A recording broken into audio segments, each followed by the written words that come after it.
It's like you get that timer when you schedule this thing, and it says, if you don't press the button, we delete it. It's like either this lives or it dies now. You need to decide now. I recall any StreamYard. Yeah. Hear me so we're live. Welcome to Earful of Dirt, Season 3, Episode 5. What did you guys do this week? Just trying to figure it out. Well, this week, very interesting. I just worked. I assume like you guys. Good evening, Adrian. Good evening to you too. Soda. Please sponsor the show. We need a 0-calorie beverage partner. Anyone sponsor the show. Do you do hat tricks like magic tricks on the street corner in St. Louis, Missouri? Sponsor us, give us money, and we'll totally talk about you. I cannot make this any more clear. You have a little fourth box there just doing magic tricks in the background. Good evening, Adrian. How's it going? Short of your company being named Enron, yeah. We're all good. No, hey, as long as the check clears, we're good. But I guess this weekend we had some rugby. I think did we? Liam had to, wash some dishes or something on Saturday morning. I don't know. That's what he said in an email. He's like, I scheduled work for myself. Oh yeah, dude. No, yeah, because like there's a cafe connected to my restaurant that it like the restaurant is like lunch and dinner and stuff like that, but like the little breakfast cafe connected to it is like for all that early morning stuff. And I picked up a shift there for money, thinking I was being a good guy covering for somebody. Then I was like, oh, I'm missing rugby. Which I paid for ESPN Plus like that morning. I was like, all right, waited too long. I gotta get it now. So, well, who could blame you since there never was an announcement of what games would be on ESPN Plus until 2 days ago. I mean that's what Reddit's for though. That's what's great about rugby fandom. Everybody was like ESPN Plus make headway. The best part is refresh ESPN Plus's schedule every half hour to see if a game would pop up. That's how I found out. I refreshed it enough times till I saw Rooney New England. Hey, we got Seattle in the house. Nice. I got to watch the Rooney New England game on a few big nice TVs there at Hennessy's. I'll talk a little bit more about that later in the show. Yeah, we'll talk about that. We got as far as I'll push off the crow. But Craig, you didn't go. You went to Gilgroni Land, but you did not stay. I couldn't. Yeah, Sunday night I had to come back. I was in Austin for a wedding. I mentioned last week, so I saw some Six Nations down there at Schultz Garden by the UT football stadium. Had a great time at the wedding, but yeah, I flew back Sunday morning. However, I did between 6th Street and the pre-party and the wedding itself. I did ask around for a Gilgroni with no luck. In fact, at the very end of the trip in the airport, there's a Texas UT store, a team store, which you might mistake for a Gilgroni store since they have the same colors. Oh, really? I hadn't noticed that whatsoever. So I went into the Texas A&M store and I asked him if he had any Gilgroni gear. He looked at me like I was from another planet. But then I said, I so thought you were serious, and I was like, man, I know these people have been moving fast, but they have merch in the airport now. No, that was a UT. I sent Aaron a picture. That was a UT store. But I did ask the guy at the cash register, who didn't look like a sports fan, but he was back there at 6 a.m. at the airport. And I asked him if he knew what a Gilgroni was. He said, "Is that the rugby team?" I said, "Yes. Yes, you are correct." That's great. So, the random guy at the airport knows. At my favorite 6th Street bar, which is Blind Pig. That's where I used to hang out back in the Army days. Oh man! Wow! I went to Blind Pig for like lunch on Saturday before the wedding with some of the other rugby guys, and we were talking to the bartender. We tried to get him to put on Six Nations because it was on NBC Sports, and I asked him if he knew what a Gilgroni was, and he didn't. And I said, "Well, it's the Austin rugby team." He said, "I thought the Austin rugby team was the Huns." So okay, so I mean, hey, that definitely counts for something. Well, At I least think he the knows blacks. local I rugby. think the blacks will definitely beg to differ. I think the record has not to smash on the Huns. The Huns are the only Division I champion in Austin. The blacks are the popular Blind Pig. We know Division that. III twice for Division III. The Huns had like that Tampa Bay Buccaneers year, where like the Bucks randomly won the Super Bowl, and the Huns randomly won the national championship. Yeah. So I mean, and that was the year they beat the blacks. So good to go. Yeah. I basically, things roll through Austin, and which is fun, but so I'm stupid. Apparently, I ran a marathon to chase Matt Turner in real life. He ran the New York Marathon last summer, and I was like, hey, okay, I can't let him be the only member of the Major League Rugby Marathon Club, and I joined the Major League Rugby Marathon Club on Saturday. Time. I ran a 4:48:50. I will say I hadn't trained. Those are, but sounds good. 4 hours, 48 minutes, and 50 seconds, and I had to use the restroom twice, which is awful because that just kills your momentum. One at the half marathon point and one at the 19-mile mark. And I hadn't trained past a half marathon as far as like running continuously. And so at mile 16, I wouldn't say like it just fell apart, but that's when I started run walking, like 1 minute walk. Do you think that Aaron is officially banished from the Front Row Club once he starts talking about runs of miles with double-digit numbers?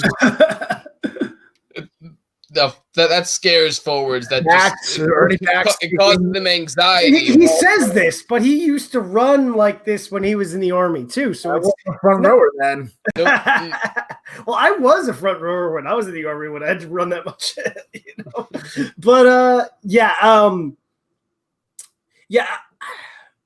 I marathoned Star Wars the other day. Does that count for anything? 40 scrum game than run an open marathon again anytime soon.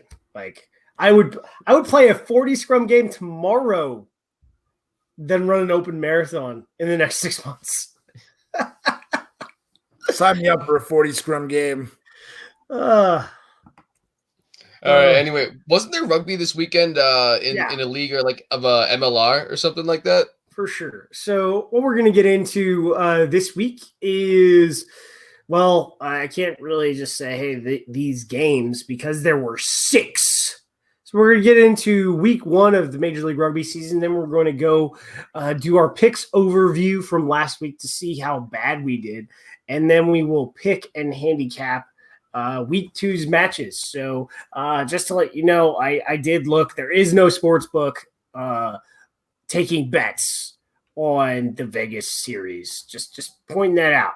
So save your money and don't do that. Dan, are you saying I ran too far? Is that what you're saying? Let's assume so. But yeah. So that's what we're going to get into. The first match was Houston versus Colorado.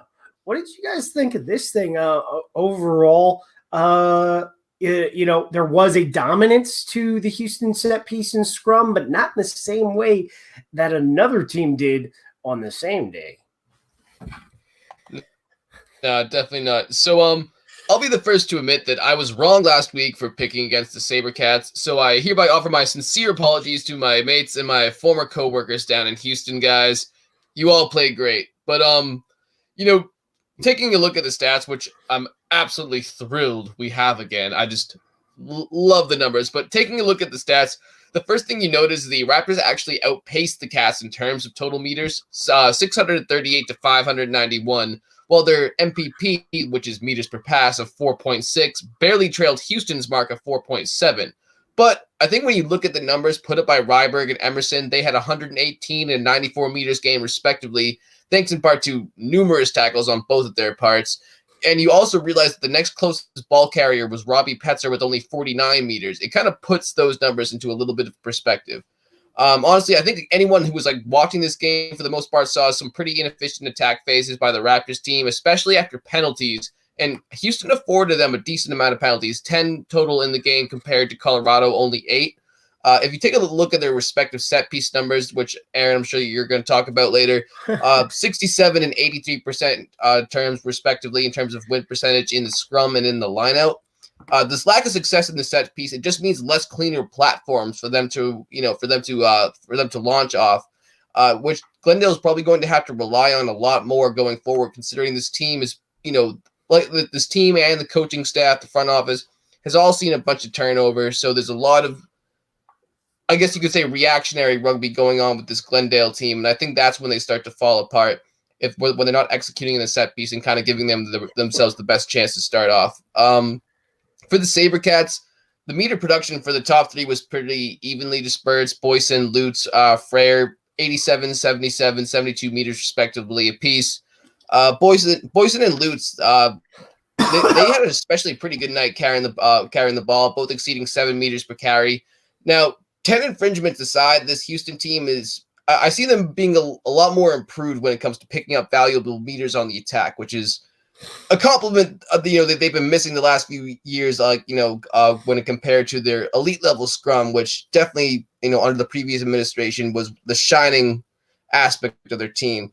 Some of the guys I mentioned before, like Lutz and Frere, they were great additions. While I felt like guys like Esdale and Kalinisau, they were getting involved more and they were being a bit more efficient than we saw in week 1 in the last 2 years. So, however, one big issue for this team needs to be to pick up the pace. So, if you look, they only had a 46% on the quick ball rate for the Cats, while they allowed 3 total steals in the breakdown. So I feel like this is going to be more on Lutz and Kreisman going forward. Is it Chrisman or Kreisman? Chrisman. There we go. Lutz and Chrisman going forward. They're going to need to make sure they're managing their decisions at the ruck and at the breakdown well. While the other guys in the team, they need to stay active when it comes to supporting the runner and being the first one at the gate. So overall, I really like what I saw from the Houston squad. I think there's some really simple things they need to clean up in order to reach the upper echelon of the league. Colorado, meanwhile, I have a few more concerns about, their attack ceiling and guys outside of Rybrick and Cruze when it comes to the effectiveness of their players in general. Yeah, this one was kind of interesting, I thought. What did you think, Craig? Those are all good bits of information. I think it was just a bit jarring to see Glendale or Colorado so different than what used to be called Glendale. I mean, we talk a lot. I know Aaron talks a lot about the spine on this show, and you think about when Glendale came into the league, I feel like they were the most well-drilled, well-structured, comfortable together, good systems in place team. But so much has changed. I mean, all of the central figures in that system are gone. I mean, it's new halfbacks, new 8-man, new fullback. So you look at the spine, right? For Glendale specifically, although it's really, if you look at the spine for Houston, it's also changed very much. However, I don't know. Like, there's just a lot more problems. But if you look at Sam Windsor, at least, who's yeah. Well, they have Sam Windsor. They have parts of their spine still there. With the players are still in the squad, like Pangelinin, Kalinisau, and Windsor. But I know Chad Guff was there last year, but Chad Guff, who was splitting time with Fenolio, then you've got Samuel Slade, who wasn't on the squad. Then you've got Denishan, who didn't start all the time. He started some. And then Quinlan, who's brand new. And also Mason Emerson, who's brand new. So basically, it's a whole new spine. It's like this whole squad, even though it's just all it's all done up. And what's a little different about Houston is, they've had a lot of changes too, but they needed changes. They were coming in at the bottom of the table in both the previous 2 years. So, a shakeup is probably good when you're hoping for volatility. It's not quite as good when you're expecting to be towards the top. That's what we saw today. Yeah, so I mean, Ben Darwin is one of those guys that he talks when he takes a lot of metrics in the NRL and a few rugby teams, and one of his biggest metrics is I think he calls it consistency metrics, like the amount of starts that a team total has, like 80% or more of their players together, and the success rate of a team that like has that kind of level usually wins a lot of games. But to touch on some of the things that I normally talk about is just, I mean, Leah made mention of the tempo that the Houston went through. They went slow, and to the point of, it could be somewhat concerning that and quick ball really, it means, three breakdown steals is also pretty significant, especially when you have that 46% quick ball rate. Well, yeah. So like giving up three breakdown steals to the Raptors is a problem. So that you have to look at in a lot of ways what kind of tempo they're actually trying to push. And that was a problem last year and even the year before, where in pods like weren't resetting, and then your scrum half also wasn't getting to the ruck to get the ball out. So those are some concerns, but the set piece in particular on this one is, the lineout was pretty similar, but although the Houston set piece, I think there was a game last year where they just pounded a team, like drawing a bunch of penalties, and still lost the game. I forget which one it was, but in this one, they did not force penalties of the Raptors, but the Raptors failed on their scrum a lot. Okay. Although they didn't concede penalties, they got beat up. They had a scrum percentage of 67%. And that is, at this point, is sort of relatively significant because they had the problem last year. Outside of Luke White, would you say there's any elite level scrummager on this team? And Luke White's not. I think Fifita is a good player, but like Luke White, I don't understand why he's playing lock. I've had this because he's a very large. I haven't spoken to Luke myself, but as a loosehead, when he was starting at loosehead, he was projected to basically get capped as soon as he became Eagle eligible, talking to a lot of people. And right now, his work rate is very high. I think if you put him out at 6 or even number 8, you're going to get a dude that can give you between 60 and 80 minutes with tons of tackles, tons of carries, tons of ruck involvements, but they just have problems with their locks, and it's not just Luke. You got Brendan Daly playing out at 6. Mike Curry's interesting, but they're just getting pushed back, and some of that has to do with the footwork of those props. But I don't know. I did like Valdemar Lilo's first start back at an elite level. That was really nice. So if he continues to progress this season, you could see him back at loosehead for the Eagles. So that was really good. But yeah, that for Glendale, there's a lot of concerns, especially with the 19 turnovers they conceded. And they continue to try and push the tempo with the amount of passes they use, and I don't think it's helping them right now. If there's a bright side for Colorado, I think their reserves. I said Glendale, Colorado. Yeah, it's all right. We all do it. I think their reserves were pretty strong. I'm surprised that some of these guys, Connor Cook, Adam Alifa, Renee Ranger, Nick Boyer, none of them were starting. Those are some well-known names that we know they can perform out there. So, also, like I said, Houston afforded them a decent amount of Houston afforded them a decent amount of opportunities just by making mistakes, and giving them penalties. So you would think in the second half, when those fresh legs and considering how talented those players came on, that they maybe could have mounted some sort of comeback, because Colorado wasn't exactly out of this game, quickly. They were in it until I'd say halfway through the second half about. Yeah, they were in it, but I think for me the important spot looking at Houston was they still finished, which is something though they weren't doing before. Yeah, they didn't do that last year, and they did towards the end when Paul Emmerich was, the interim head coach, and he's retained as the assistant head coach here with Houston, but they still had turnover, coaching change because the head coach is different. So what did they do? They finished. So that's very good. And that's very important as we move on to the next round. So the other game of Saturday was Old Glory at NOLA. And it was funny because I put out some power rankings, right? My officially unofficial, but semi-informed power rankings. And the two teams that I got a lot of stick for were New England and Old Glory. One team I'm totally vindicated about, and the other team, we'll get to you. So, what did you guys see in this game? I think I assume this is what you were referencing before, but obviously NOLA had a tremendous scrum advantage. That was what stood out the most, especially in the early going. Old Glory had the biggest signing, in my opinion, of the offseason in signing Beast from South Africa. He's not there. He has visa issues. Without him, they're really struggling. And NOLA was able to use that to send Cam Dolan, launching into the fray. 3 tries, man of the match. One of many number 8s who had a huge week.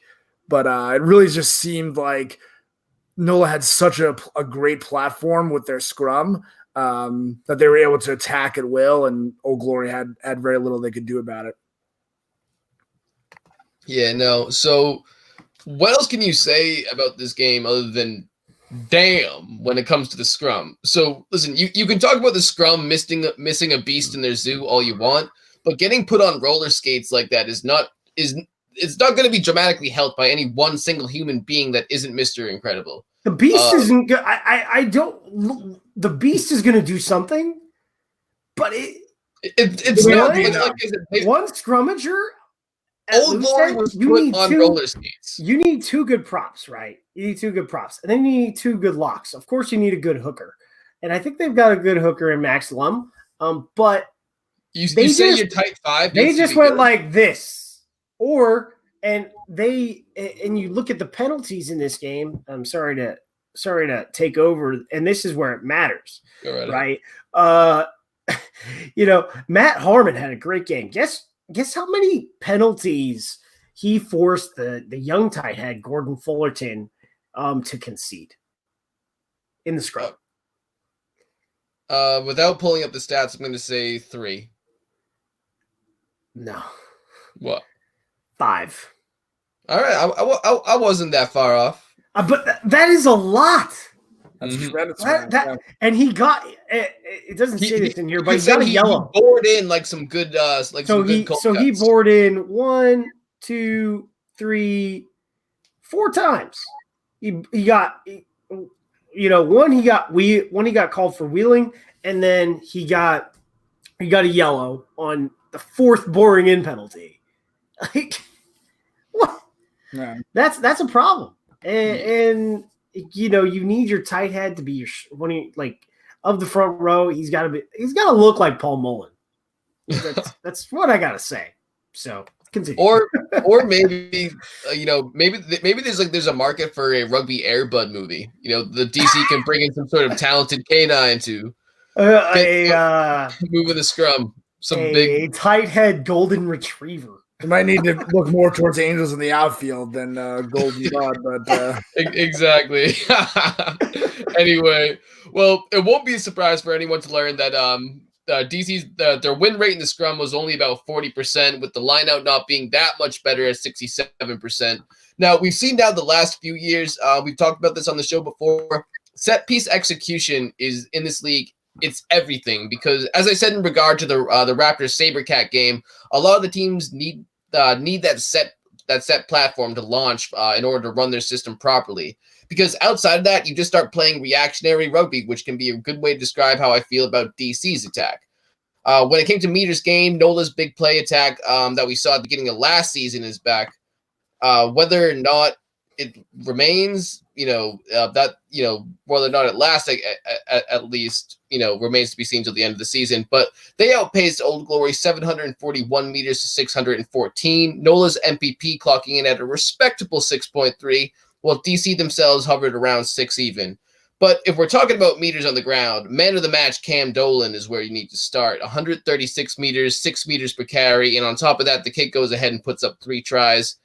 It's only week 1, but Dolan's right there alongside New England's Bodine Waka when it comes to looking like early MVP candidates. Definitely not to be forgotten about Carl Heinrich Meyer, obviously, Julian Dominguez Wilder, the latter of whom I think is looking like a great candidate to replace the sort of talent ability of the recently departed Tristan Blewett. As for DC, it's not to say that they didn't have their fair share of guys who put up some numbers. As people saw, a huge problem was just finishing a series with points, in which 12 total penalties made that a much harder job. When it came to looking on the bright side for them, though, Robertson broke the century mark at 105 meters on the day for an meters per carry mark of 7 even. Doug Frazier, one of DC's 2 try scorers, along with Dabulus, if that's how you pronounce his name. Dabulus? Yeah, whatever. Dabulus put up 94 meters himself in what was a pretty good day with the ball in his hand. Now, I'm not saying DC is a bad team. I don't think I think they're going to get much better. I just think they need a little bit more cohesion in order for that to happen. The set piece definitely needs to be a point of emphasis is when it comes to working. Get that efficiency up, and it's not going to take one player to fix it all. It's definitely going to take a lot of work, a lot more team chemistry when it comes to operating in that effect. I don't envy having to have your major league debut in NOLA. That's a tough starting ask. At the gold mine, baby. Yeah. So what was the crowd? I think I heard like around 3,000. I think it was a little under 3, maybe. It was. I mean, I don't know. The configuration really doesn't lend itself for an epic film set, but they had a lot of standing room only tickets sold for the party deck, and they had a decently good turnout. They need to do the second line parade every week though, because that gets the fans involved and makes them that they're quintessential. They are a part of the team, which I think is really good. Do you think if they win the championship, they'll dump a big bowl of gumbo on Coach Osborne? Like, it obviously won't be piping hot. Think about this. If they win the championship, the governor is a part of the reason why they're in the gold mine. So they will get a parade. They'll get a state house recognition. John Goodman will be there doing John Goodman things. They'll get some real stuff. But before we get to that, in this game, there was a big differential in kicking. 22 kicks for 817 meters versus 16 for 468. This is in favor of New Orleans. We talked a little bit about the scrum and set piece. The issue here, those 2 props, man. But then you also have to talk about the locks that they had in there. Tavita Nakali and Api Nakatini, I think Api will eventually get his legs under him because he did have some issues, I would say, early in the season last year. I think in the first game last year that he played, he only had like 30 minutes off he started, and it was a little bit rough. Overall, I mean, outside of the front row, where my questions are, I think it wasn't a bad roster overall. The back row is good. Larson, Mungo Mason, Jamison Fiano Schultz, and then you go to the back line. David Tustala had a good game. Jason Robertson had a good game. Renata Roberts-Tanana also had a good game. Kieran Hearn went 80 minutes. Doug Fraser, although he put in some important stuff, he also got embarrassed by Julian Dominguez. So Julian Dominguez goes, "Hey, so how many tries did Tristan have? What's the record?" And it was 12, right? It's like, well, I'm gonna have 13. Like that is what Julian Dominguez thinks. And if anyone saw Dominguez, that boy is big. Yes. Like, he's a big boy. So he's gonna have to fight Dolan for it, though. Yeah, that is very true. Right, Dolan's now. off to a pretty good start, I would say. I feel like Dolan had a great week 1 last year too. Yeah, Dolan now like 32. What, dude? He's younger than me. He's a baby. He's got 50 some odd caps. He's got. Oh, I mean, he's 29, turns 30 in March. So yeah, so older than me, younger than me. So and well, I mean, his dad always calls him my baby, so I think he's like 27, but he's actually going to be 30. So good for Cam. But yeah, that 3-handle Cam. It's all downhill. And there was just, I don't know if this was a true. I think seeing Harmon, Waldron, and Tar get after it. Also, Skeeter. Where did he come from? I think the front row got a good little run out, but I don't know if that's going to be good enough prep for Toronto this coming weekend. And, you just move forward. But overall, I love the attack. Very forwards based right now with what they were able to do against DC. But they do have some stars. I know we got an email from our editor said, I haven't seen any speedsters. Did he even watch Julian Dominguez? Damn it, Corey.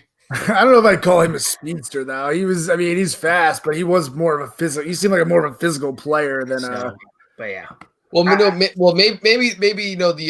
the pick on the treadmill we talked about a little bit last season out in Iowa, it shut down during a few of those runs. But yeah, so moving. I'm pretty mad he was looking for the pig. He's like, "Where's my speedster?" The power top. So now we're moving on to Sunday. In this game, this was probably the most entertaining. There was 2 really entertaining games for me. It was Utah versus Atlanta and San Diego versus the Seawolves, because the other ones, well, they were one-sided. So I think Utah still has a fitness issue. Do you guys get the same? They have a lot of initial burst, but yeah, well, they fall off like Shanahan in the fourth quarter with the lead. Yeah. I mean, it's so hard to. I find it very difficult to assume teams have fitness issues, but you do have to wonder when they keep losing leads or losing critical plays towards the end of games. In the past, I've always felt like they haven't executed well enough at critical moments, and it sometimes gives the appearance of losing fitness because a lot of the critical moments happen towards the end. But I think this week they did look like they ran out of steam. Maybe they were just pressing too hard for the first 60. I don't know. Yeah, that's definitely a viable thought. You'd also think, though, there's a decent amount of altitude training available in Utah. But then again, I have no idea what the climate is like, wherever, around the Salt Lake area. But anyway, but yeah. So unfortunately, due to the watch party in Haymarket Square at Hennessy's, which again, may I say, was awesome. I was not really able to watch a whole lot of the ATL Utah match, but I did see a little bit of it at the beginning. I saw Utah starting to kind of run away with it against ATL, and everybody at the bar was like, "Oh, great! A West team is beating an East team and making them start out with the loss. This is going to be great." Then somewhere in the second half, people took out their phones to check MLR.com for the score because it wasn't on any of the TVs, obviously. And next thing you know, ATL is running away with it. Anyway, Utah, they didn't even eclipse 400 meters in this match. Instead, coming into a halt just around 387, an average MPP of only 3.3. ATL, meanwhile, slow start to the first half.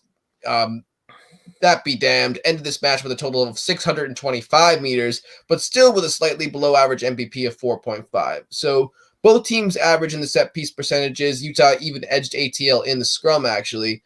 But top performers with the ball, Uhila for Utah with 50 total meters and a try on top of that, while ATL's Morano, Oh God, I'm gonna butcher this last name. Aaron, help me out. Which one? Marno Redlinghuis? There we go. He led the way for ATL with 68 total meters and a try as well. So that's my take on that. Need meters to score because for the first half, ATL would just get a penalty and Hagen Schulte would knock it over. Great kicking performance out of Schulte for Utah. But yeah, they weren't moving the ball at all. Atlanta just, probably jitters. Probably jitters your first MLR contest, but that first half they misplayed a restart. They were constantly getting whistled, and Utah was just ticking the scoreboard over. It was only after halftime really that rattle kind of settled in. And I'll tell you what, who is the biggest hitting American? Because I think Matt Heaton was laying people out in this game, including a great hit that kind of stuffed the last Canadian drive. And before this, I would have had Mike Shepard. So I mean, I feel like the Canadians are really making a good showing of the physicality and defense. Curious, yeah, I want to keep a track of this and see which Americans are the big hitters. But Heaton looked very physical on defense. I think that served him well. This one was interesting, and I really Atlanta concerned me because they just would commit a penalty or they cough up the ball. They wouldn't get out of their way in the first half. But in the first half, the Warriors they looked like a decent team with Politaivo and Hagen Schulte really ran this attack pretty well in the first half. In some ways that made you not think of this team at all of last year or even the year before. They looked pretty decent. And then in the second half, Atlanta stopped coughing up the ball and they just started pounding them. And for a little bit, for enough time, the same first half team disappeared for 25 minutes and got down. And then for like the last 10 minutes, they showed back up and, their scrum dramatically better. Set piece, line out, dramatically better. But, execution on the outside, not so much. They're going to be better this year. And you know what? Brandon Sparks, Chris Latham, you guys hit out there in the high desert and you gave us some weird scores with your preseason, and it was not indicative of how well they can play because they played pretty well on Sunday. And I think given how open that third spot is in the West, it will be interesting to see who challenges for it. Because right now, I'd say it's between them and Houston, even though they lost. Because, it certainly ain't the Gilgronis right now. The Gilgroni Jabronis. So on to the fourth match of the weekend. Whoa. New York lost to New England. Yeah. 30 points. They lost by a bit. Look, I mean, great effort from New England. You didn't know what to expect. They obviously had no jitters. If they had jitters, they kind of channeled them into positive energy. New York never really looked like it was on. I mean, they just seemed low energy. They really didn't try anything in attack. And New England just had the excitement, the enthusiasm. They got a couple of lucky, fortuitous bounces, gusts of wind. But a fullback apparently couldn't collect the ball and just gave him a gift.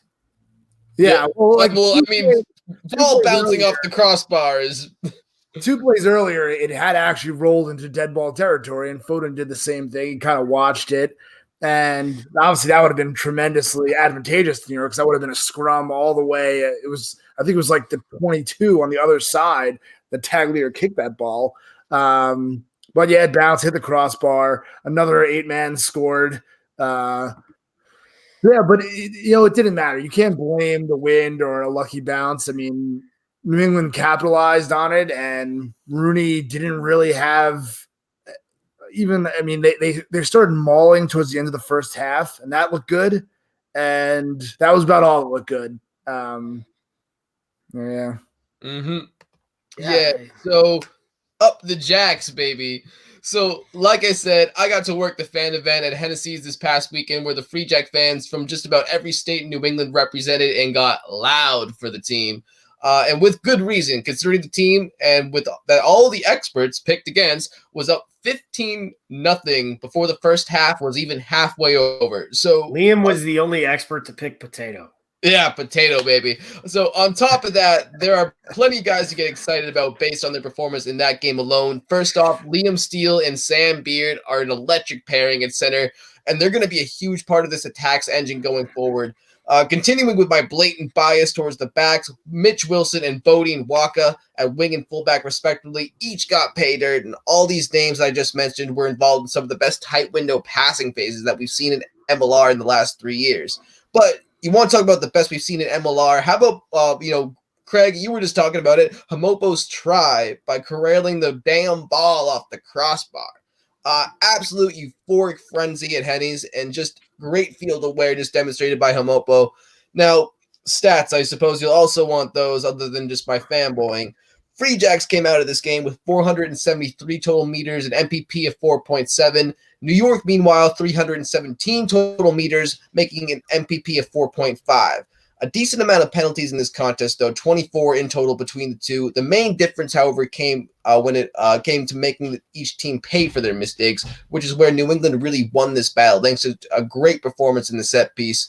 When it came to those numbers, New England walked out with a 100% win rate in the scrum to go along with 85% mark in the lineout.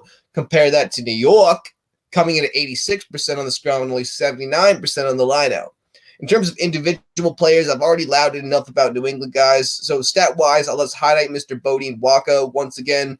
He got man of the match honors, 72 meters for an MPC mark of 8 even to go along with not one, but 2 tries on the day.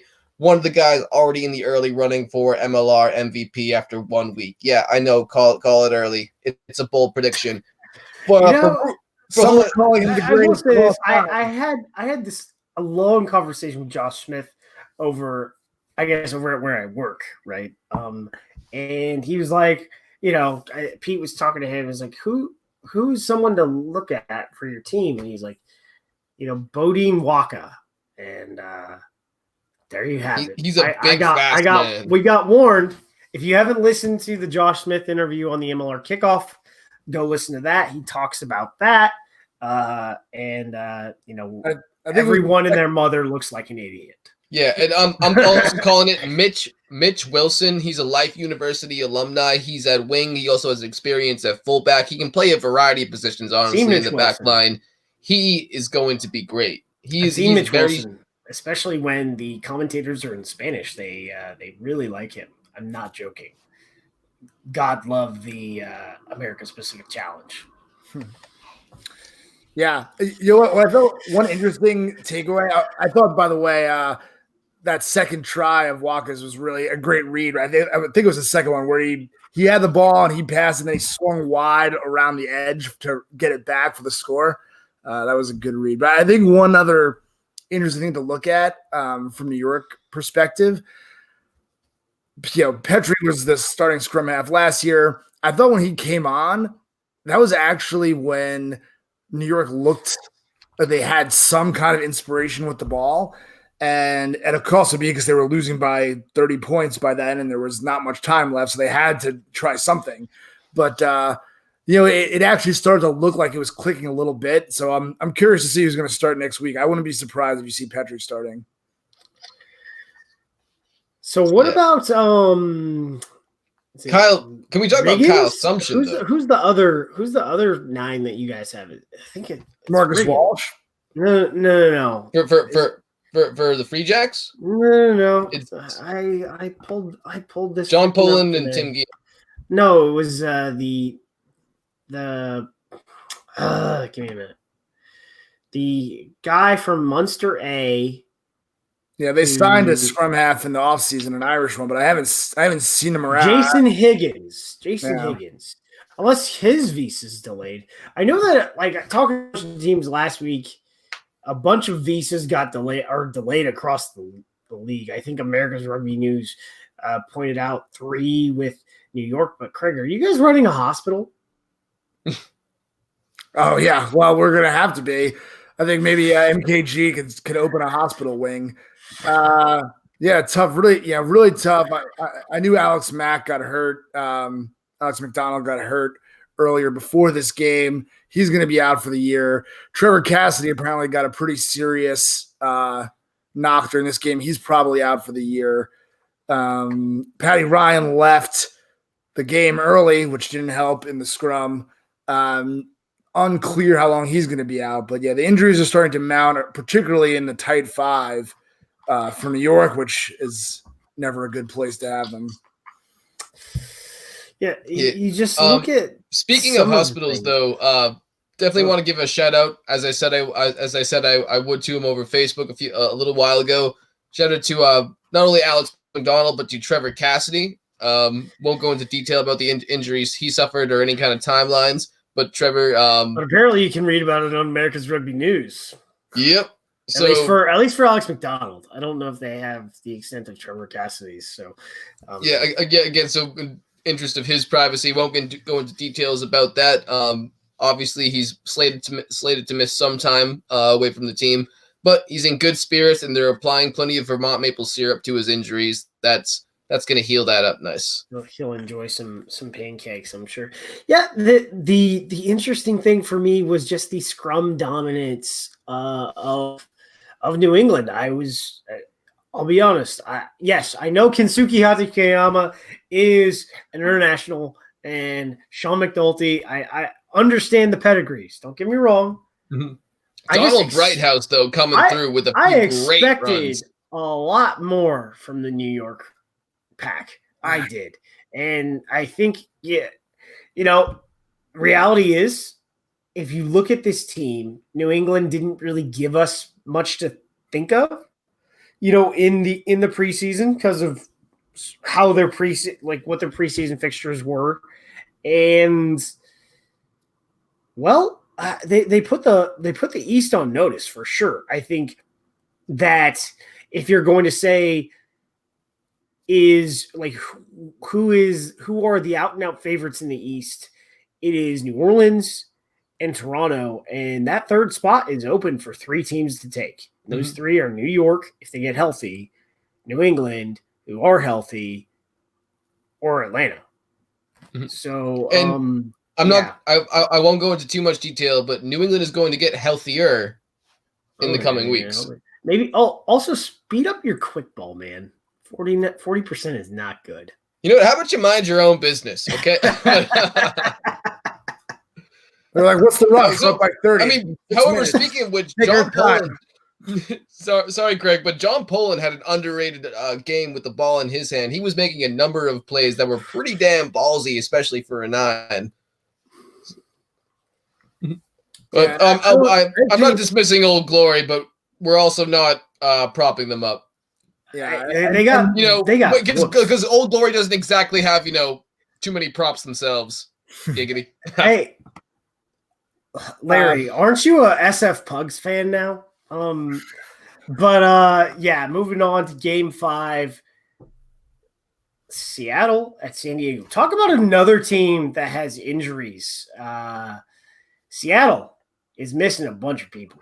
Mm-hmm. I know that on Reddit they talked about what people San Diego was missing. I don't think San Diego was actually missing people. They basically have 2 teams. Yeah. Oh, joy. 2. Has everyone looked at that roster? It is once or twice. Who's going to beat San Diego? I mean, I don't know. They have so much talent. Like, they could lose 3 men and put on the next best 3 on their team, and they'd still be the best 3 on the field. Mm-hmm.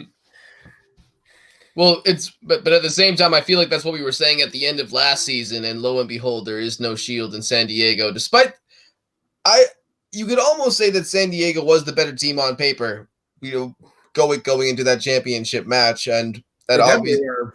Hey, bounce of a ball and a maul to glory. If they don't, Seattle won that game, but if somebody catches that ball like they're supposed to, things are different. That's how close these two teams were last season in the championship.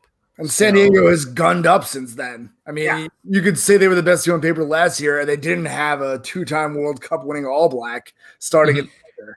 Yeah, and speaking of Nano, he didn't exactly light up the stat sheet either, but at the same time, you saw his work. He had a very high work rate. I felt like he was constantly around the ball, providing himself as an option. Passes were so good. Like I know he didn't carry a lot. But as he was in the breakdown a lot. Greg is saying his passes, it was like he lofted them into space, and you're like, well, what was he doing? And then a runner appears at a perfect spot. Like, oh my god, the vision and the touch to execute that pass. It was definitely. I thought it was the best. He was making the best passes for either team, I thought. Yeah, it was. I mean, he was as advertised. The way they teased that thing, and then it happened. He is as advertised. So, yeah. But hey, guys, did you know that right now Seattle has the same record as Austin and Utah? I kid. For God's sakes, I don't want Seattle fans going on a hate kick for me right now. But but honestly, in the head-to-head in terms of stats for these teams, San Diego 542 meters on the ground, MPP of 5.1. Seattle 429, MPP of 5.6. Both teams excellent in the scrum, 100%. San Diego, they topped the RCDF in the lineout percentage at 90 to 73%, which is a pretty significant drop-off when you think about it, especially in terms of a game with these two teams and this much talent in the forward packs. Each team got 2 steals apiece, though. So it's interesting. Like that one disparity in the set piece seems like it could have made a vital difference. Yeah, it they also had Billy Tolotau throwing towards the end of the game. So Billy was a hooker. I mean, I think he's more of a converted. Didn't look like it. The throws didn't look like he was a hooker. Did anyone watch the Groob TMO on Twitter today? Because that was good. Yeah, that was good. I love Billy, but yeah, I've never seen him play hooker. I've definitely never seen him throw lineouts, and I don't know how many of those percentage, how many of those lost lineouts were from him, but I remember at least 1 or 2 that if I recall, went like way over.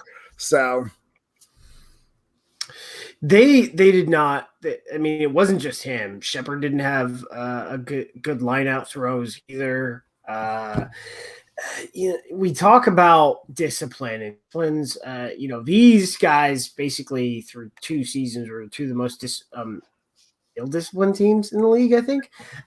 San Diego, they're not leading, but they might be the 3rd in the league with penalties after week 1. But they just play a different style of game, and they commit a lot of penalties, and then they score a lot of points, and it checks out. But Seattle's not a team, I don't think, that can concede as many penalties.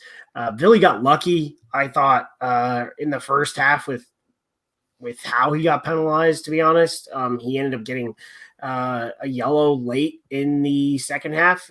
There were just some things, man, in this game from both teams. Like when it came to, I would say, cynical play. Clean it up, guys. I know you guys can play better. Come on. But yeah, that set piece difference. I mean, they were both 100% on their scrum, so it was pretty even. Really impressed by the guys behind the starting front line. Like Nate Sylvia continues to be a very good player.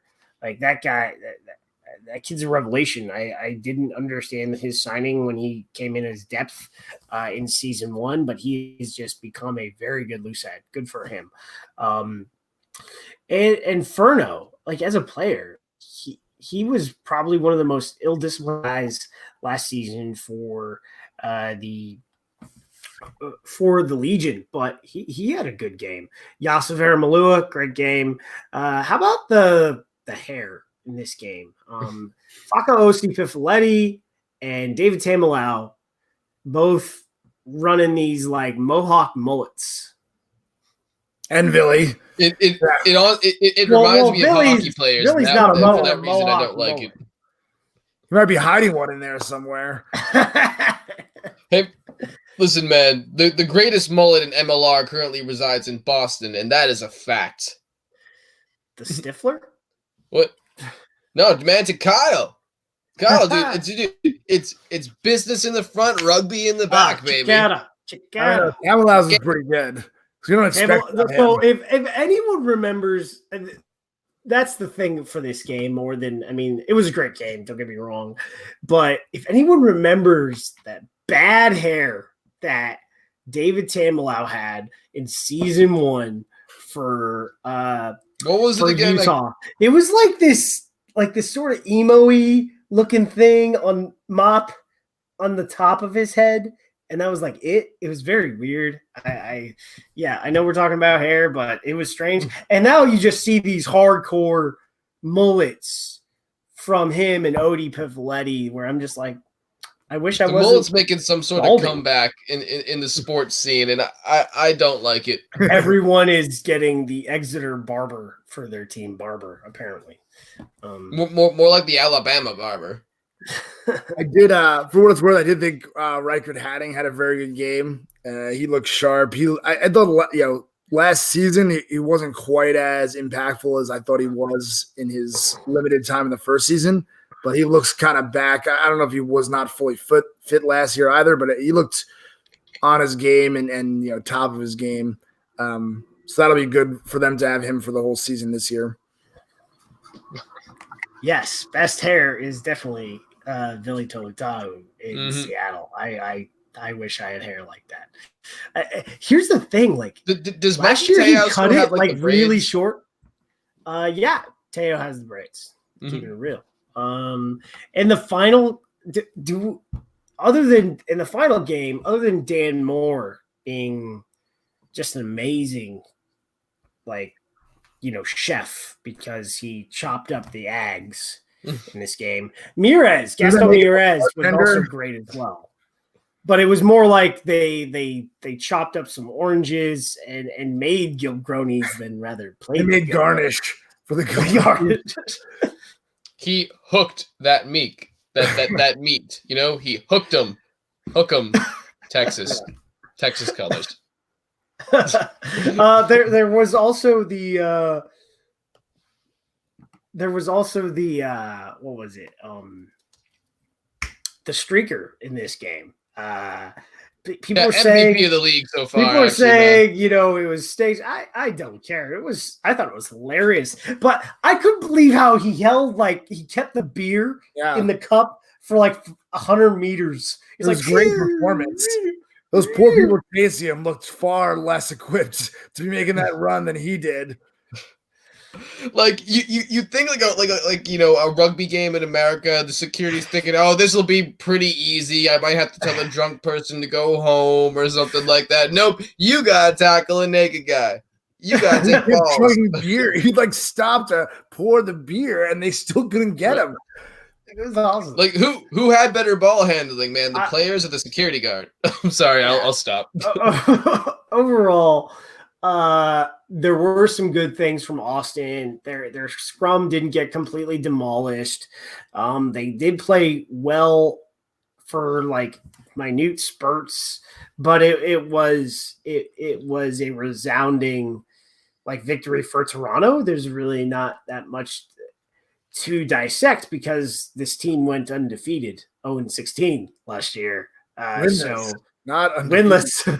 So, but yeah, you keep on saying undefeated. You've been saying that since last season. Hey, I got it from when the Lions went 0-16, not when the Browns went 0-16. Someone was talking about when the Lions went 0-16, and they just is if this happens, you have to try to go 0-16, which maybe I don't think Hugh Jackson was trying to go 0-16, man. But I don't think Hugh Jackson was trying. That's why Hugh Jackson was Hugh Jackson, though. I don't think he tried at all. But Austin might have been trying.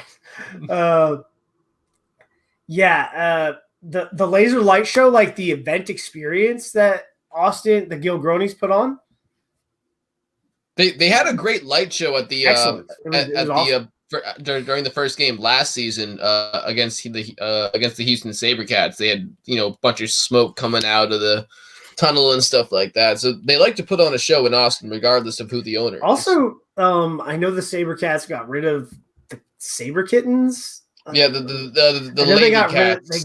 They got rid of the lady cats. They got rid of the lady cats, but many of the girls are still working as genies, like game day ambassadors. Yeah, ambassadors. Got it. Well, there's now a dance team in Austin. And apparently that came together in a couple of good days. Good. It was a good entertainment product. So, which is a step forward. I like what they're putting out. The Gilgroni ownership. Though the kid had left a little to be desired. Wait, you guys saw that kit reveal video? Was that the same kit? Like I don't remember that. There weren't numbers on the kit reveal. That was the critical. That wasn't a kit reveal. You can't have a kit reveal video that doesn't have your kit on it. It's like they bought kit with numbers on the front, which is different. They're being different. Numbers on like an hour before the game, and they're all flopping off. They're being different, which I appreciate. And people are like, why are their names on the back of the jerseys? Well, why not? Good for them. I like it. I really do. I like that aspect. They just look like they were poor quality attachments. But it's been 3 weeks, man. I will temper my expectations for a new ownership group that is taking over, and they've negotiated a different lease with a better facility in a couple days, put together the entertainment product to go around their game, and start physical plans with Coda for a high performance center and youth outreach center to sort of funnel their academy. So eventually, which is it's gonna be good. I like what they're doing. It's gonna be a step-by-step process, but overall, Austin's gonna win more than one game this year. Are you staking your reputation on that, man? I'm going gun to my head. I'm not making that bet. 2.5. I'm putting the line at 2.5. 2.5. I'm gonna take the over on 2.5. Okay. I think Toronto's really good. Toronto's really good. They did not have Kurt Murad. They did not have Adam Ashley Cooper. As you mentioned, it's brand new ownership. They're just really letting that energy seep in. I'm not sure they're going to make the playoffs, but I'll take it over. No. None of that. Yeah, none of that. I honestly, I'd probably go. I'd have to go with the over, just because I feel like it's really unlikely for a team to just be that bad for 2 years in a row. But at the same time, I wouldn't be shocked whatsoever to see Austin win 1 or 2 games this season. The over-under on how many Gilgronis we drink before the end of this season. Yeah, right. We need to have like a Gilgroni cooking show once we get 15. this recipe. I'm going 15. I'm gonna. I don't know what I got. I think to the listeners out there, write us in your suggested Gilgroni cocktail recipes. Yeah, and let's see if we get any funny ones. You know what? How about this? I promise we're going to have an earful of dirt cocktail for you guys at some point. We're gonna collaborate in the emails. Austin, this goes into Craig being a tight head and being in Austin this week, and there was a drink called the Tight Head, and I was like, yeah, we're gonna have to rewrite that. That was it was kind of a weak drink. Man. The wedding, the groom's specialty drink at his wedding was called a tight head. So that tells you what kind of rugby wedding we were dealing with. There was also rugby songs on the bus home. Excellent. Yeah, I mean, I'd assume if I was the marrying kind, that's what all the wedding guests did.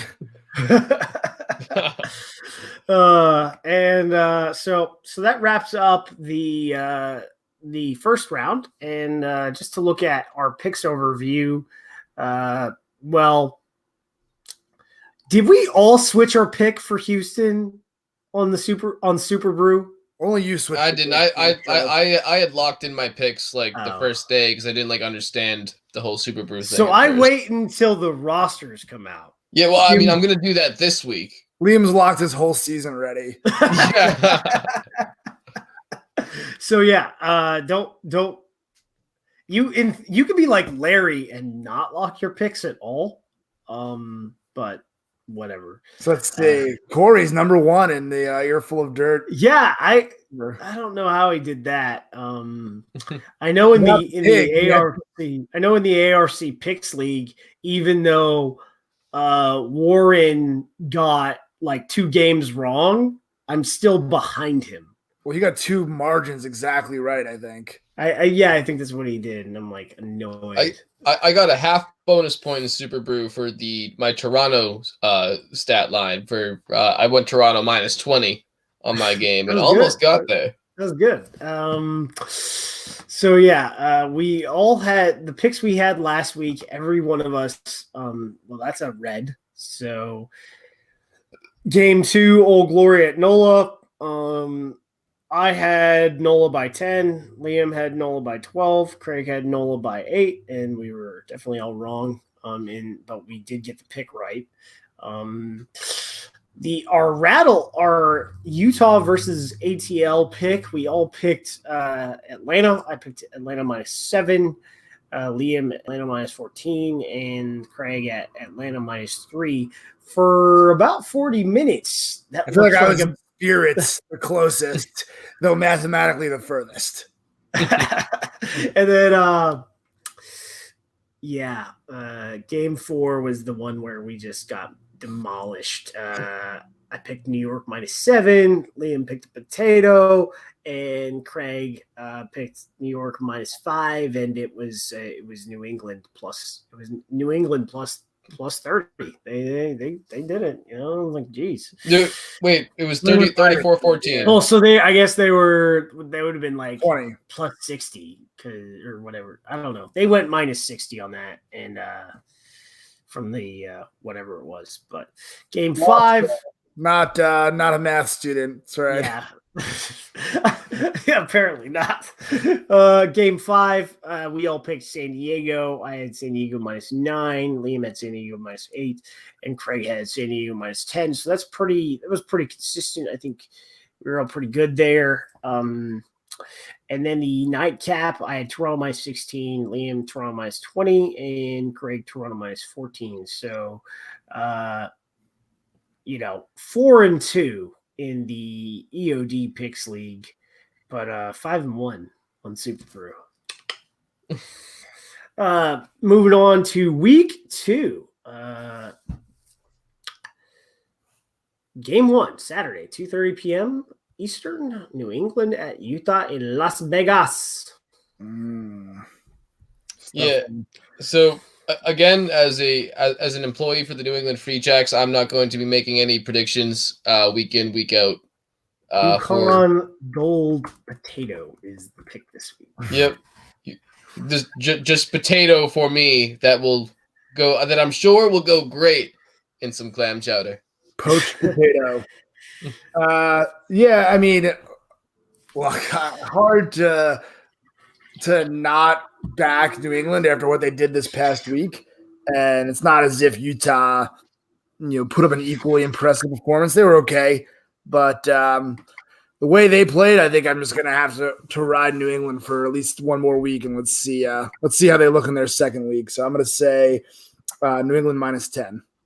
I'm going the Jacks, the Pancakes, -7. I think Utah is going to play okay, but comfortable win from the expansion side, I think.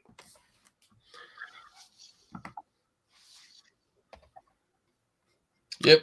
Moving on to game 2 on Saturday, also in Las Vegas, is the Ags at New York. Yeah. Yeah. So Go ahead, Liam. I'm gonna have to go the Ags minus 30 on this one, man. No, cut that out. I don't want anybody to clip that audio right there. No, I'm gonna go Rooney minus 15. There, you cut my my spread. All right. I'll say I also think Rooney's going to win. Again, this is a New York home game and not a real home game. It's in Vegas, but there's going to be a lot of anger and a lot to prove after last week for both of these sides. But I think New York has potentially the higher ceiling roster. So I'm going to say New York by I'll say New York by 18. Oh, 18. My script said 15, but adding 3 points. Points. That game just that they played against New England concerns me. But it's Austin right now, so it's sort of see, we anchored you. What was one of those things? It was like Houston last year. I was like, well, you gotta do something before I even give you any confidence. So New York minus 6 is what I got. Moving on to game 3, Sunday, 2:30 p.m. Houston SaberCats versus Toronto in Las Vegas. So I'm very conflicted on this one because at the same time, Toronto has so many good pieces from Dan Morris and Malcolm, but Houston has shown great improvement. It's just that it's that quick ball rate that I'm concerned about. I'm going to go Toronto minus 3 on this one. And hopefully me picking against Houston will be like the catalyst for them winning week in and week out. And so if that's the case, I'll take it. I'm also going to take Toronto. I was impressed with Houston's play. I think they are starting to put things together finally. But to me right now, Toronto is so good. I think they're number 2 for me right now behind San Diego. So it's going to be tough for me to pick against them. So I'm going to go Toronto minus 11. I think I like what we saw from Houston, but it makes you wonder, was Colorado bad? Because they were bad last year. I think, I'm not sure about double digits based on form right now, but they have the firepower. I think they'll get scrum parity, and then just their systems and their consistency will take over in Toronto. So I'm going to go Toronto minus 8.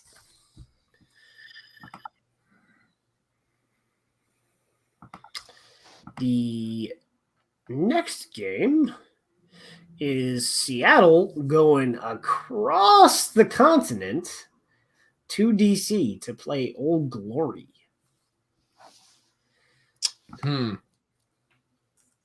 Does Old Glory get their first win of the season? Or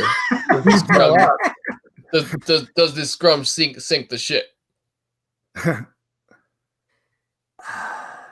I mean, I'm going Seattle in this one. I thought they played well this week too. Again, I just think San Diego's a very strong team. But Seattle looked pretty good, and they're also not going to want to lose 2 right off the bat. Old Glory, I think, is still going to struggle in the set piece even against Seattle, assuming they don't have the beast show up. And even if they do, they may very well still struggle. The scrum, as we observed, is more than one person. So I am going to go Seattle minus, I forget what I wrote down. 15. Seattle minus 15. All right. I'm going to go Seattle minus 12 on this one.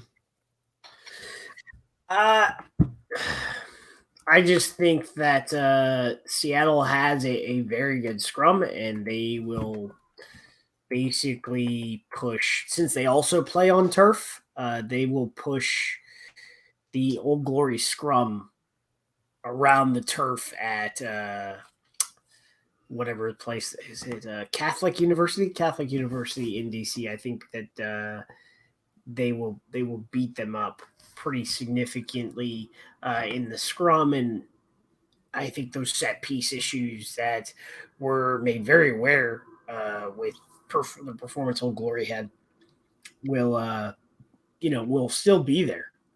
The interesting thing would be is if Stefan Kutzi is healthy and makes the trip. I think that would be very helpful. His work rate is very high, and he's their top lineout thrower, and that will significantly help their scrum overall. So, yeah, this is not going to be close. I don't think. I'm going Seattle minus 17. Ooh. Game 5, Sunday, also in Las Vegas. Colorado at San Diego. Yeah, so I'm not making this mistake again with picking Colorado. I'm going to San Diego minus 19. Big win for San Diego here. Yeah, I think San Diego keeps rolling. I'll say San Diego 15. I was going to pick all 15s, but got sidetracked. Yeah. This one's easy. San Diego minus 18. Game 6, not in Las Vegas, is also at 6 p.m. Eastern. Atlanta at New Orleans. Who do you got? This is a genuine tough one, but I'm going to have to go with experience with the OG7, with the original, one of the original 7 teams. NOLA minus 8 in this game.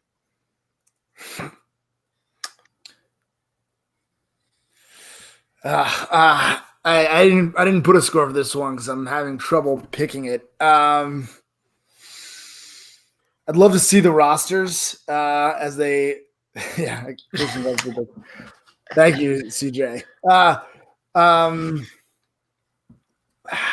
I should pick NOLA. My brain tells me to pick NOLA, but there's just something inside that's telling me to pick Atlanta. I'm gonna go Atlanta by 1. Ooh.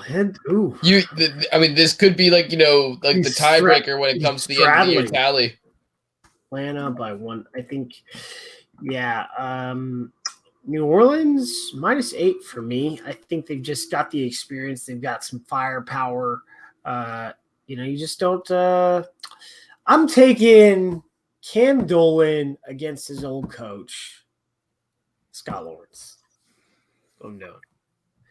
You can't take the same spread as Liam now, so you're going to pick a different number. You can't both be minus 8.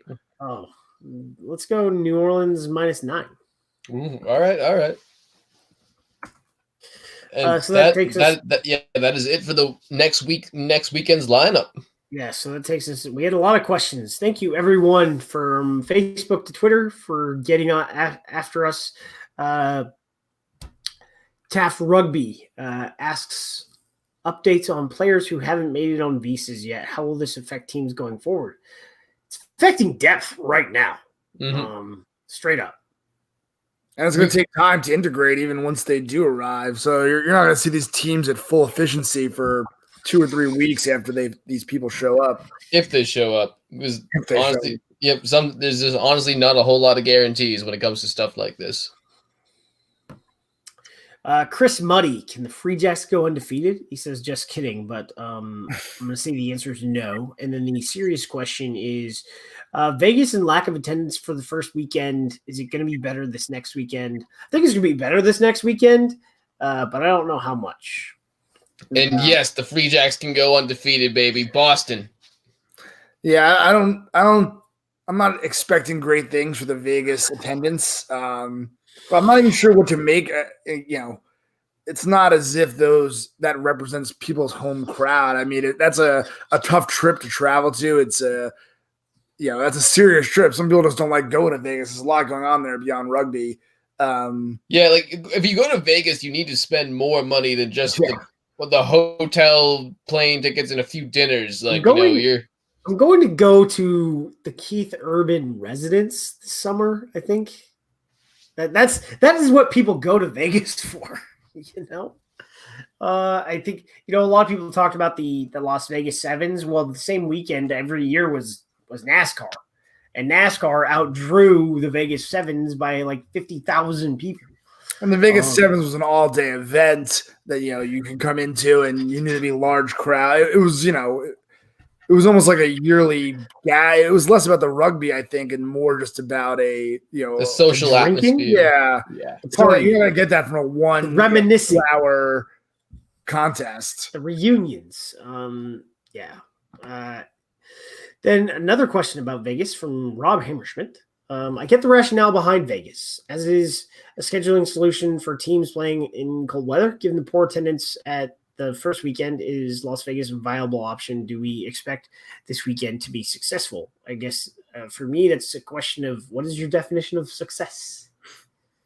Yeah, definitely what your definition is going to, vary there. It's also when you have a team there on the ground full time, it definitely makes a whole lot of difference when it comes to getting fans in seats and stuff like that. We've seen that already with teams around the MLR. I think, with a league that's only in its third year, trying to advertise a whole other event in a non-league city, was an extra added challenge for a league, again, still in its early stages. Yeah, I mean, listen, you could play rugby in the cold. It's very playable. They play it in the cold in other countries. I think the issue is as much about the fans as it is about the players, and I'm not sure Vegas is solving that problem. They're not, because it's cold in Vegas this week, and they're not going. So I mean, you could just save the travel costs and have no fans come to your game in Boston or New York or wherever.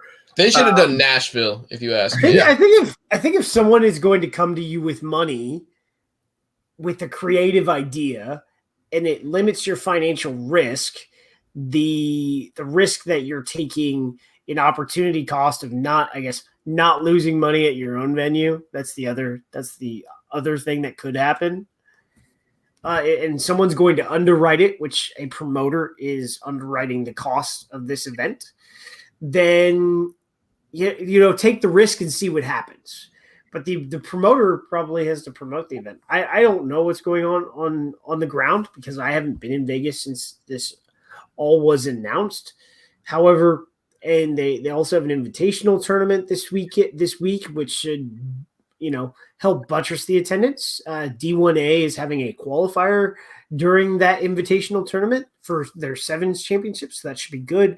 But I think if someone's coming to the table with money to do something like this, and you're trying to at least alleviate 1 or 2 weekends of foul weather, then you take the risk, see what happens. If it doesn't work out, then you play the games in the cold the next year, or you schedule differently and take the risk of, not having Toronto play any of their home games in the first half of the season.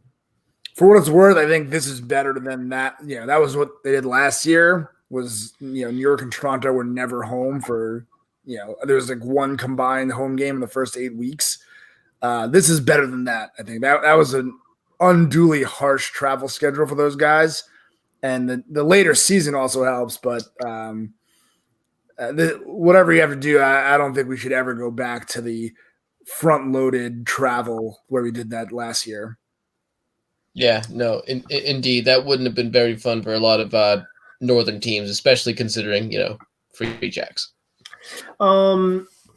Moving on to William Stillwell, he asks, with the Loyals group buying Austin, does this mean the LA is not getting the team next year? No, LA is getting a team next year. This just means they have another vote on the board. They're just not going to be called the Loyals. They'll be the Gilgaritas. The Gilachalatas. Yeah. Soon it will just be an entire league of Gil-centric, oddities. Gilger League Rugby. We'll all be talking like this. That was a Gil-graded match. I don't even know. Moving to the namesake of the segment, Bob B. Bobberson asks, what players have started every single game for their club? Not a trick questions. I know of at least one. Yes, I know of at least one too. I think there's probably another, and I don't know. We have a research department here that I don't know about. Yeah, Sam Windsor for Houston. I know that. Sam Windsor for Houston's the only one I know. I think there might be another, but I don't know. Is Brock Stoller started every game for Seattle? No, no. Matt Turner.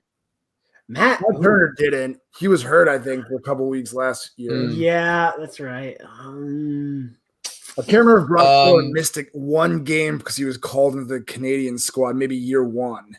Valio Hila? No. Loudy? Saya Uhila or Tanana Loudy? Loudy wasn't on the roster this week. Oh, fuck. I mean, sorry, darn. Yeah. So, yeah, Reichard Hadding. Nah, he was injured in season 1 too. Yeah, had some concussion. So, Sam Windsor's the only one I got. That one. I mean, everybody on the Free Jacks, everybody on the ATL, everybody on DC. We'll Matt, look into this for you, Bob. So Matt Polanski asks, "Is Rattle the real deal?" Question first. So he has got 3 questions. You want to answer all of them? Is Rattle the real deal? I've said they are, but what that real deal is, whether that means they finished 3rd or 4th, I don't know. But yeah. Yeah, I believe they're really a talented team. Yeah, whether or not that translates to wins against more, MLR hardy veteran teams, remains to be seen. Yeah, I think they are, as my inclination. I think we got to see the set piece hold up across a couple of different teams. So they didn't have scrum dominance against Utah. And there are better scrums out there, I think, than Utah. So presuming that could hold up, I do think they're the real deal. Brad Tucker wasn't there in season 1, but he did play every single game last year for the Seawolves. So, I mean, at least in his existence as an MLR player, he's played every game. Yeah. Then can the Free Jacks be dominant this season? Yes. So far. And I'm answering that quite seriously. There's a lot of talented people on this team. In particular, like I said, Sam Beard and Liam Steele at the center position. There's a lot of depth on this roster as well that didn't travel to Vegas, including people like Danny Collins, Diego Maquiera, Rone McCusker. There's a few people who are getting back to 100%. Tony Papura is a name that people need to keep an eye on in terms of people who are going to be returning to the scrum. Yeah, no, this. I'm not saying 16-0 is a guarantee, but I'm also saying this team is going to be very talented. It's going to surprise a whole lot of people. I'm enjoying the Liam hype video today. For I honestly, this sounds weird, but I still don't even know what to make of the Free Jack. I just thought New York's performance was so lifeless that it's hard to say what was what. Wack, I think, looked great at fullback. Right? But I don't know what to say. I think they looked good, but I think for me the jury's still out. I guess the question with that is we don't know what New York is then. Right. You don't. Is this season the downfall of the Seawolves? I know Craig loves this question. Downfall is a strong word. I still think they're a playoff team. I mean, how could they not? It would be tough for them not to be even in the top 3 in the West. So I do think they're a playoff team, but I'm still sticking with they lose in the. What is your definition of downfall, Matt? Yeah, no. If it's like finish 4th in the conference, not going to happen. They're going to be at least 3rd in the conference, probably 2nd, which means they have to play another game before they play San Diego, which is probably not going to be helpful to them. It'll be like people saying Tom Brady's fallen off because he's only a top 10 quarterback and not a top 5 anymore. So from @rugbyphoto1 on Twitter, what fees are the big name internationals drawing? Well, we have an answer to that. Craig interviewed Basta and has the number somewhere. Yeah. It was 45,000, which I think was the max, right? Is not so first year the max contract in the MLR contract scale, and that's the max contract. Jeff Kennett without a player also being a coach. Yeah, a lot of pent up energy there, Jeff. You know, wasn't a whole lot of winning early on last season. Yeah. You know, so that's it for this week. You guys got anything else? I think Corey's supposed to do something in post editing about legal stuff, but yeah. Legal mumbo jumbo. Aaron's an employee of the league. I'm an employee of the league. Craig has a beard. It's all good, man. So I'm glad to be back. Yeah. Same. It's season 3, baby. It's here.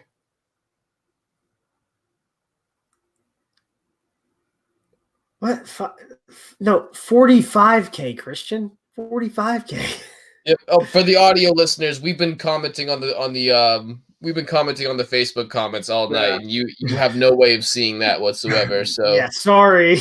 Yeah, sorry for a lot of the awkward pauses and seemingly random comments. Yeah. But anyway, here's Corey. And we're out.